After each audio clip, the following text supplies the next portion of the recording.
I haven't filmed in a while and I want to get back into it because I have stuff to talk about, so even COVID won't stop me. On that, I want to quickly add that I am fine, my partner is fine, we both tested positive for COVID and we also both got our boosters, so that's why it just feels like a very bad cold and we're very thankful for all of that. So go get vaccinated.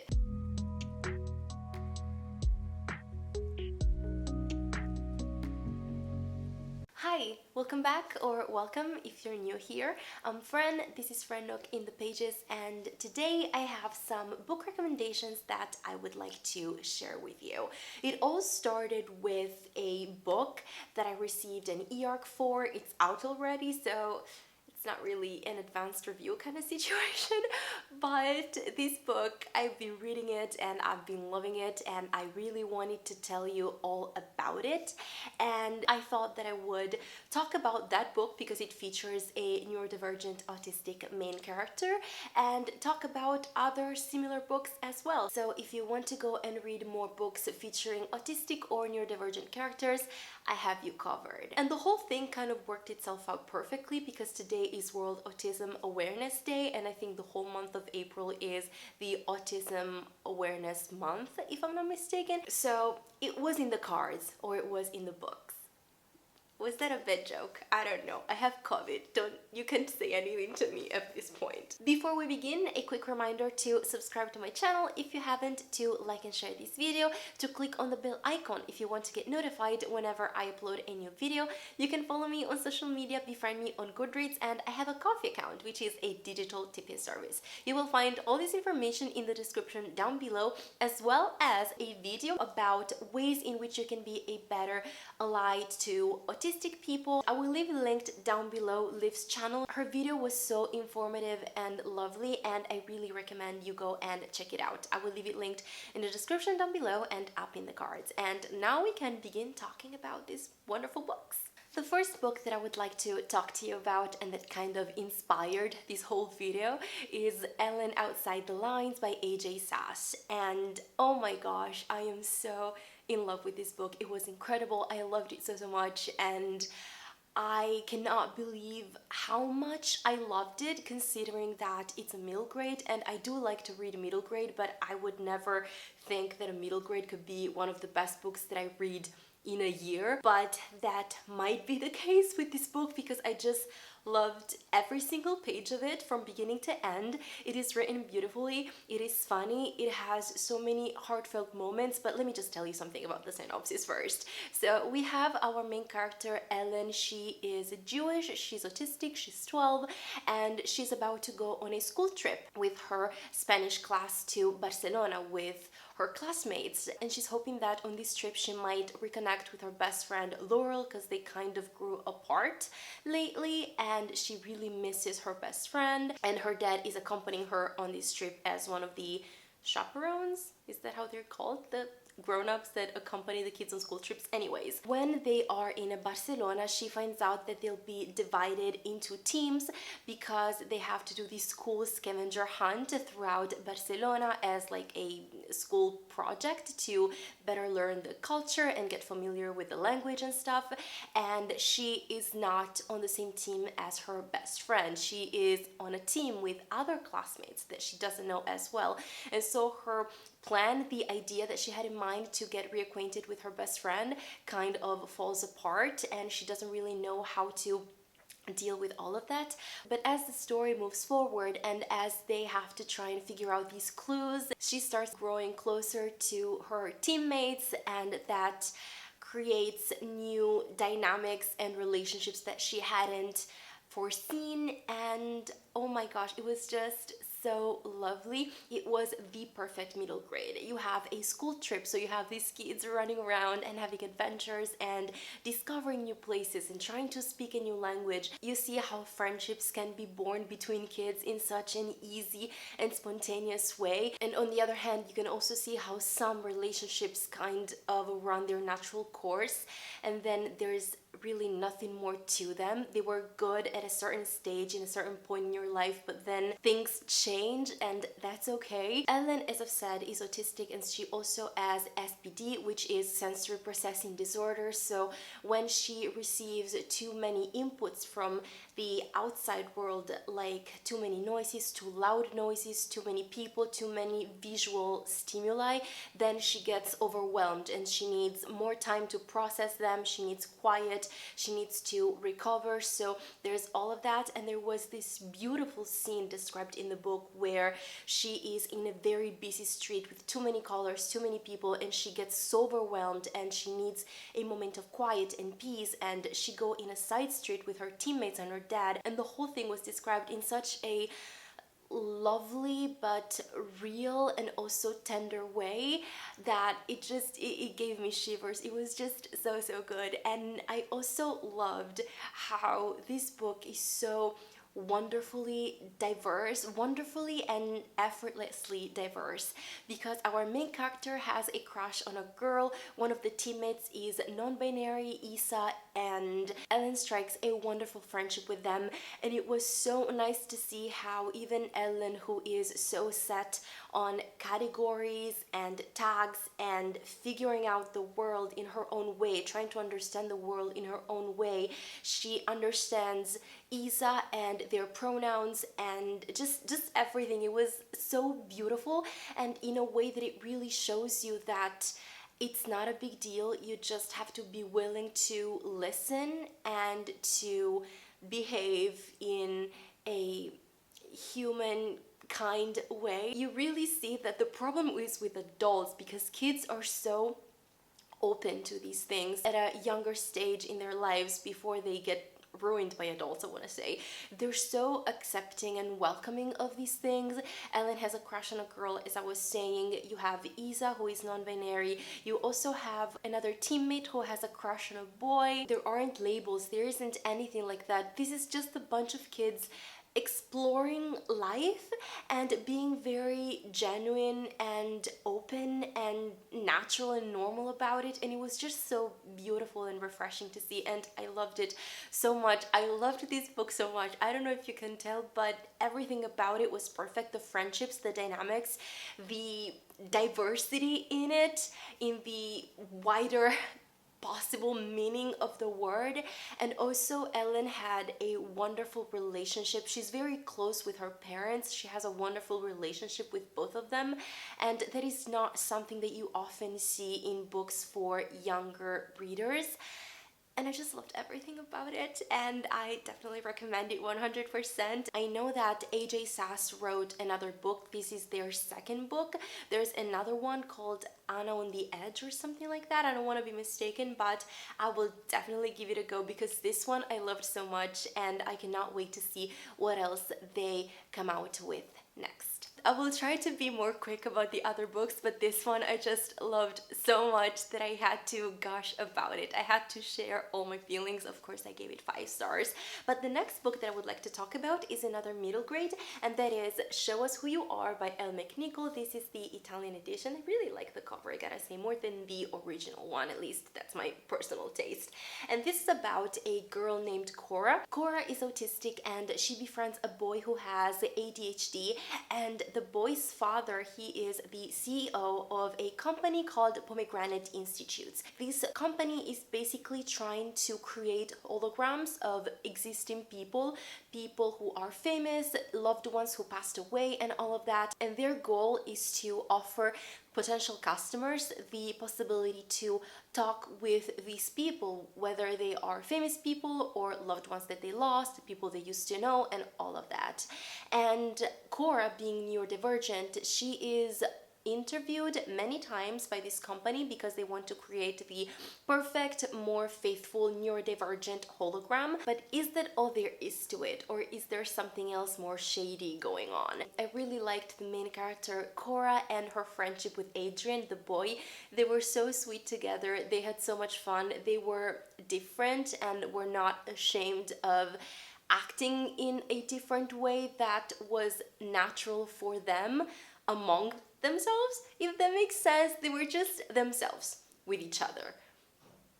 I'm not sure if I'm saying that well, but you get what I'm saying. The one thing that you might criticize about this book, perhaps, is the fact that there's a bit of a dichotomy between neurodivergent characters being good and righteous and the heroes of the situation, and the neurotypical characters being mean or cunning in a negative way or flat out evil, with the only exception of Korra's family, who is neurotypical but is not portrayed as bad.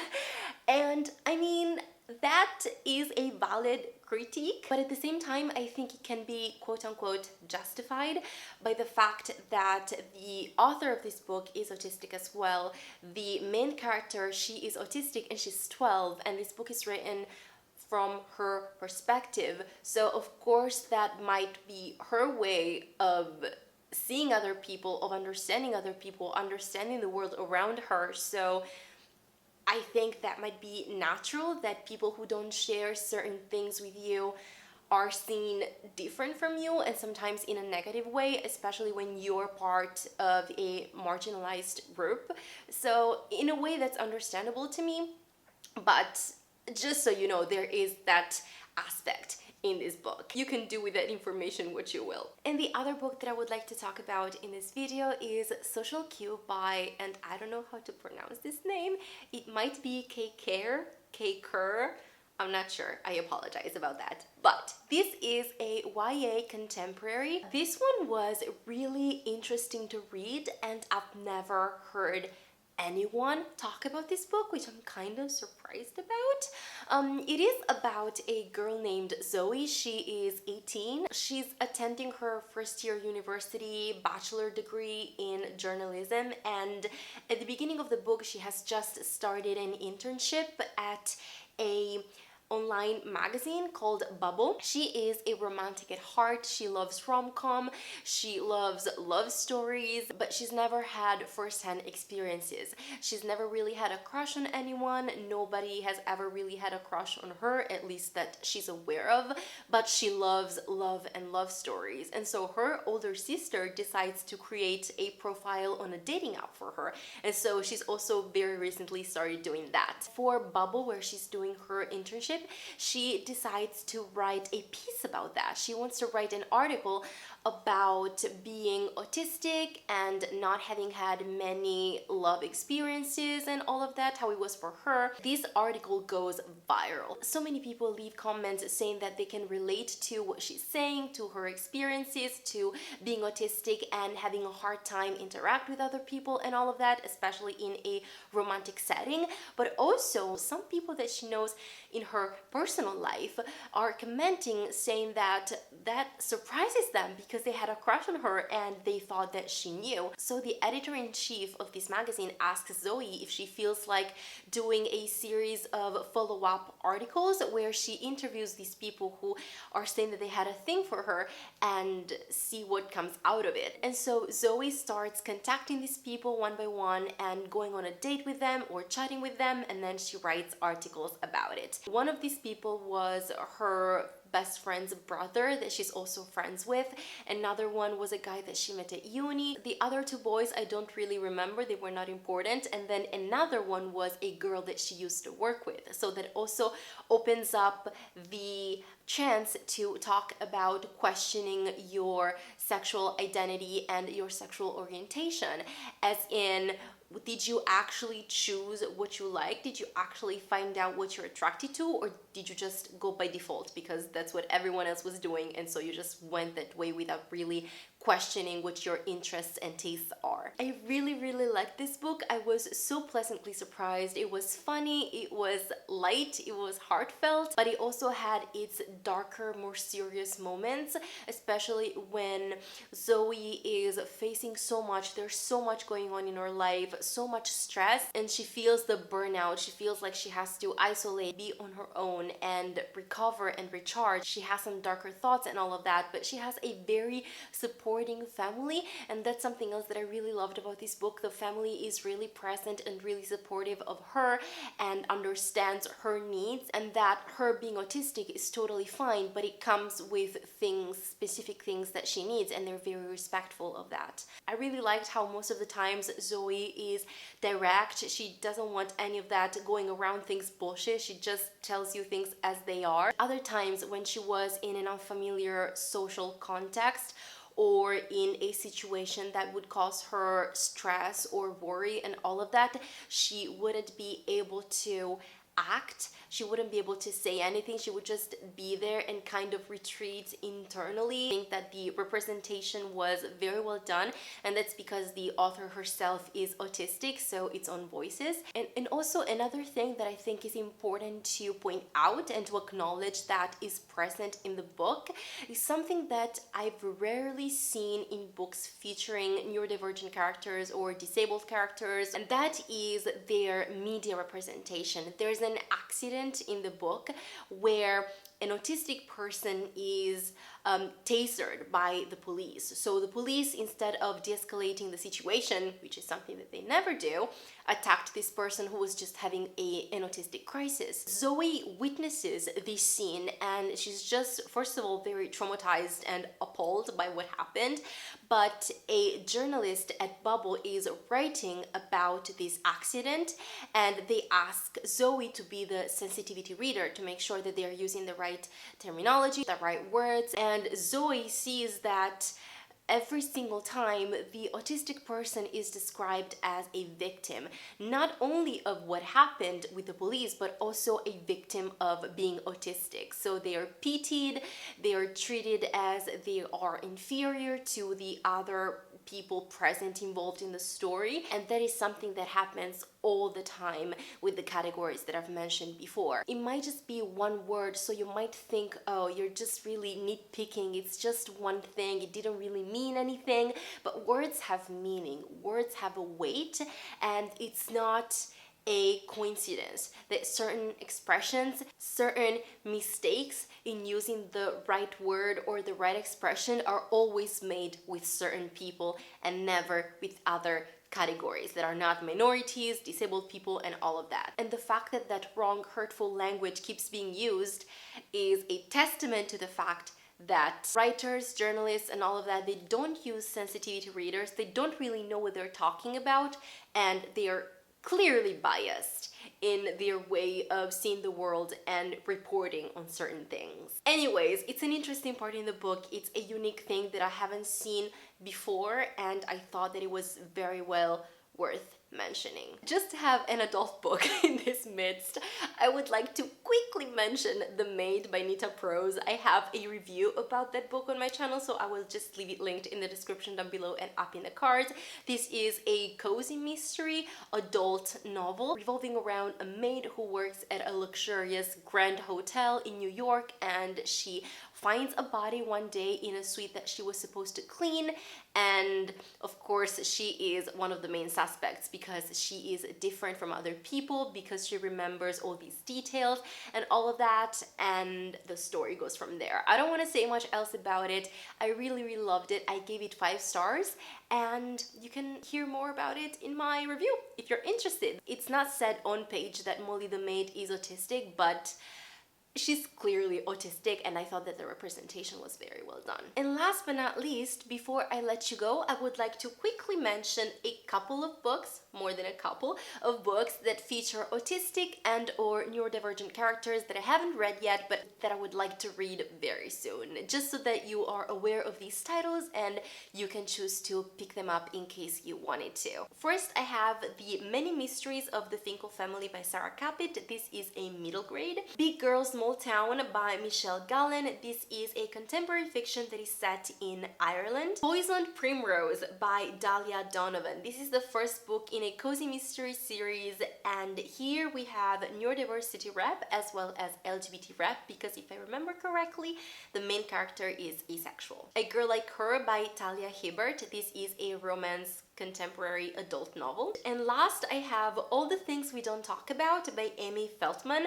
and this one comes out in May, so it is not out yet, but you should definitely take note of this book because it features a non-binary teenager and their father is neurodivergent. So you have adult neurodivergent representation as well as teenage non-binary representation. So I really cannot wait to read this book as soon as it comes out. Thank you so much for watching this video. I hope you enjoyed watching it. Let me know in the comments if you have read any of these books, if you would like to, and also if you have some books that feature neurodivergent or autistic characters that you would like to recommend to me. Let me know in the comments because I would love to know, and I'm also on the lookout for more interesting books to read. Thank you so much for watching. I will see you very soon in another video, and until then, have a good one, take care, and keep reading.